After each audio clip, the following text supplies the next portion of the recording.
পানি শূন্য হয়ে পড়েছে তিস্তা। মরা তিস্তার বুকে জেগে উঠেছে ধু ধু বালুচর। এসব চরে শ্যালো মেশিনে ফসল ফলায় কৃষক, কিন্তু চাষাবাদের এই মৌসুমে পানি সংকট সহ নানা সমস্যায় পড়েছেন তারা। রেজাউল করিম মানিকের প্রতিবেদনে দেখুন বিস্তারিত।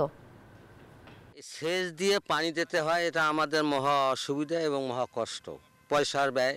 তা এটা যদি শীতকালে পানি পাওয়া যেত খুব ভালো হতো, কিন্তু কে দেবে, কে করবে? তিস্তার পানি ছাড়া আমাদের গতি নেই, কিন্তু তিস্তায় তো নেই পানি। পানি কিনে চাষাবাদের এমন কথা বলছিলেন রংপুর গঙ্গাচড়া চর ইসলির কৃষক লিটন মিয়া।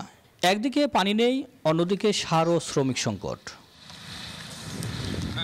তিস্তা বেষ্টিত উত্তরের 5 জেলা রংপুর, কুড়িগ্রাম, লালমনিরহাট, নীলফামারী ও গাইবান্ধার 173টি চরের কৃষক ফলিয়েছেন সোনালী ফসল।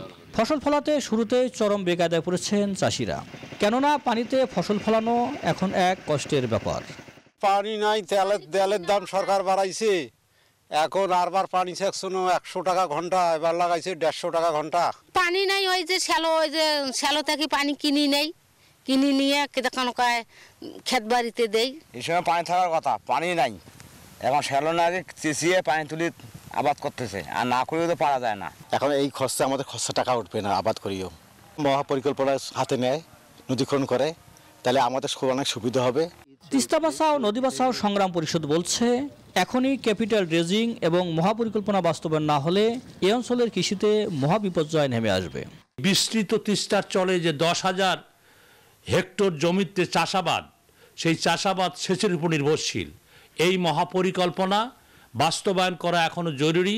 সরকার কর্তৃক আসলে একটা বড় পরিকল্পনা গ্রহণ করা দরকার। সেক্ষেত্রে হয়তো আমরা এই অঞ্চলের মানুষ সেটা পরিত্রাণ পাবে। পানি সংকটের কথা উল্লেখ করে পানি উন্নয়ন বোর্ড বলছে, যদি পানি প্রবাহ বেশি থাকতো তাহলে চাষাবাদ আরও ফলপ্রসূ হতো, কিন্তু প্রকৃতিগত কারণেই এ সময় পানি কম থাকে।